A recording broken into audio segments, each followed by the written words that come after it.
उगाच काय संबंध नाही काय नाही कुठला कोण आणि आमच्या घरच्या येड्यांनी त्याला जवळ केलाय. अहो आत्या काय बी काय बोलताय? पोलीस आले ते घरी. मला खरं बोलायला कशाची लाज आली ग? मी कुणाचं खात नाही आणि कुणाला भेट नाही. हो साहेब, ते गेल्या पाडव्याला ना डोक्यावर पडले होते, नका लक्ष देऊ. ए रंजे, मला आहे ना दिसत नसलं ना तर ऐकायला चांगलं येता. काय बी चाड्या सांगू नको हं? कुमार राऊत, तुम्ही इकडे काय झालं? हा, नमस्कार साहेब. काय झालं? मला शोधताय? हो, वाईट चौकशी करायची होती. कशाबद्दल? ते काल गावात घर जाळाल ना, त्यात पैसा आणि दागिने गायब झालेत, त्याची चौकशी करायची होती.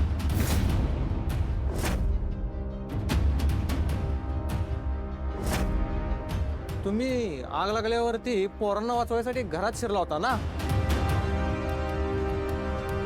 तर ते तुम्ही बघितले का पैसे?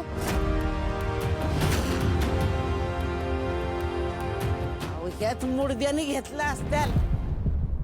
जो इजार शिवतो ना तोच भोक पाडतो. अहो ह्यो काय त्या पोरांना वाचवायला नसेल गेला, पैसे दागिनच आणायला गेला असेल. आणि हा रातच्याला आला ना घरात तेव्हा काहीतरी घेऊन आला. मला सोन्याचा वास आला होता. त्या मुडद्याने त्या म्हातारीचं सोनं पैसे चोरला असत्या. आत्या, माझ्या लेकरावर काही बी आरोप करू नका. माझा गोपाळ तसा नाही. हा? तर चेहरा भोळा आणि भानगडी सोळा. ओ पोलीसवालं, तुम्ही ह्याच्या खोलीची झडती घ्या. बघा कसं ह्याचं पितळ उघडं पडतंय. आणि काय घावलं नाही ना तर मी माझ्या भणीकडे सरूकडे कायमची निघून जाईल.